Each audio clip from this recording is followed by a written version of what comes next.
po yung mga ingredients para gumawa ng atsarang pipino. Una, pipino, bell pepper, carrots, luya, bawang, at sibuyas. Po muna natin ang pipino.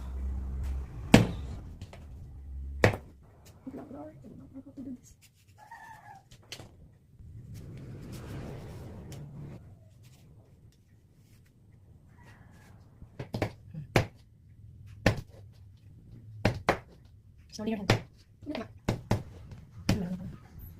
Try mo.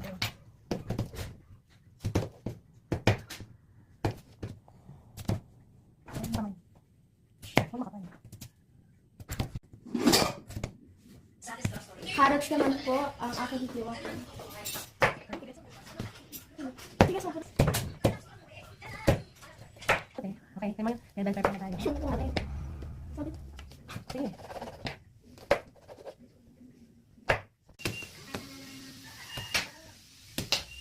Tapos na natin yung hiwain ng ating mga rekado. Ngayon, ilalagay na natin ang mga pipino dito at ibabad sa asin ng para sa 10 minuto.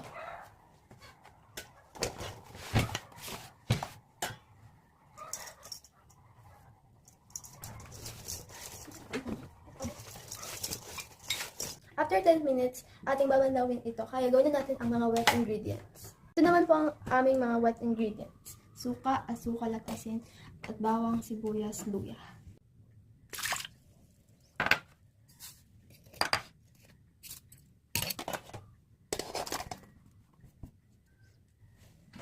Ngayon, isasalang na natin ito sa apoy hanggang matunaw ang asukal at kumulo.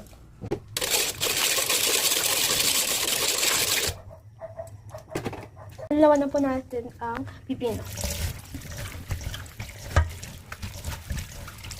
Ngayon, pipigain natin ang pipino.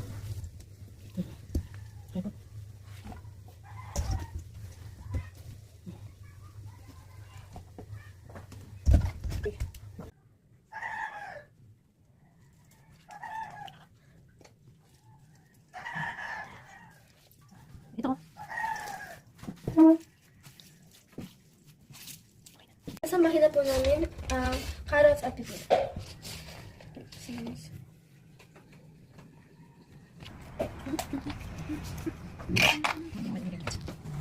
Ito naman po ang wet ingredients.